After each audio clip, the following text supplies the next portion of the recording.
Years and years before that, whilst I was still an active bedwetter, on November 17th, 1991. I know that day, I remember it because it was the day after my 13th birthday, and I was in a bad place because I was still pissing the bed. When you're still bedwetting at 13, it's an issue.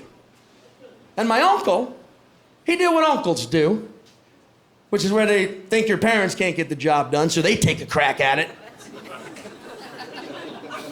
He sat me down, and he did the whole thing. He was like, look at me, boy. Look at me when I'm talking to you, boy. Look at me, boy. Piss in the bed like you do? You know who else does that? Serial killers. Told me that at 13.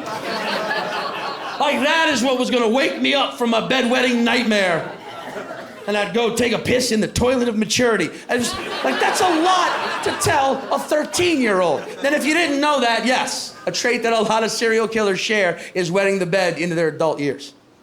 It's also a trait that people with perfect pitch share, so take it as you will. But that fucked with me. That information was too much for my young mind, and thus my first OCD tic was born. Every time I pissed the bed from then on out, the entire next day, I had to avoid eye contact with anyone or they would be murdered. And depending on what year we're talking about, that was anywhere from 1 to 8 days a week, you understand? I spent a lot of time alone looking at the ground back then. And yes, I suffer from obsessive compulsive disorder. Obsessive compulsive disorder.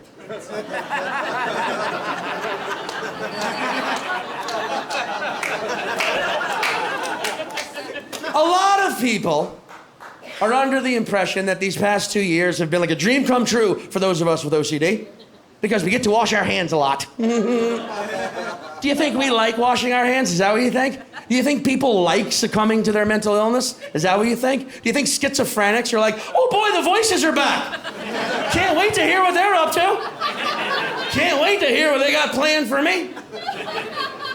I think people project their weak bullshit onto the mentally ill because they're afraid to admit that they're mentally ill themselves. We're all fucking mentally ill. That should be the norm. There's no such thing as mentally healthy.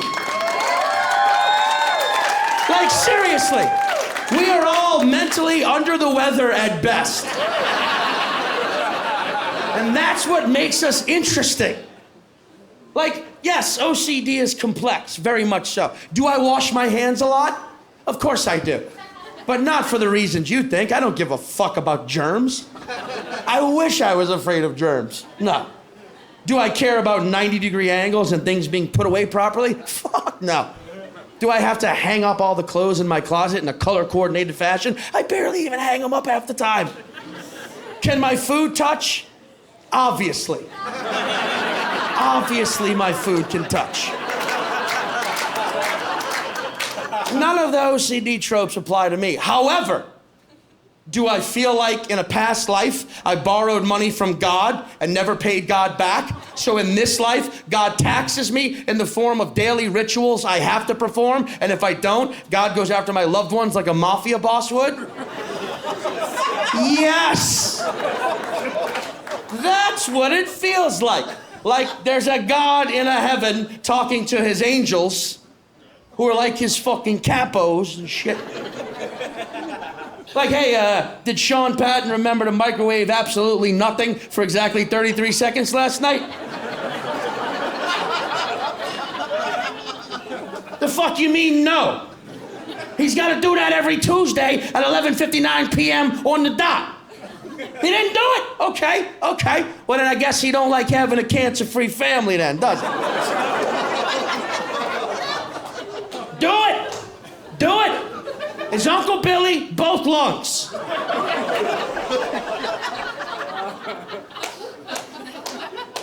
What are we, all cousins here? You guys got real weird on that one. Oh my God, is that what happened, Uncle Billy? I thought it was the 30-some-odd years of unfiltered Lucky Strikes. It was. That was the message. Sometimes God works in very obvious ways. Like, this is why I have a beef with superstitious people, because you know those aren't real. You know those are OCD light at best. Diet OCD. I mean, superstitions were definitely started by someone with OCD. That's a fact. That's a fact. There's a dialect of Spanish, Castilian, right? Where they make a sound that sounds like a lisp. But do you know where that came from? It's a Spanish king hundreds of years ago who himself had a lisp and was so insecure about it that he made it the high-born way to speak. And the entire country followed suit, and now it's built into the enunciation. Or so that be the scufflebutt.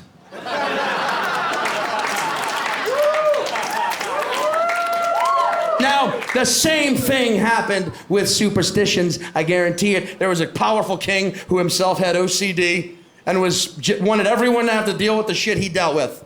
So one day was like, it is my decree that if thou see a tabby cat in thy path, one must turn the other way and walk away or face tidings of ill-doing. Make it law. Your Majesty, we can never enforce such a ridiculous law. Off with your head! Do it in one stroke or three, but neither two nor four.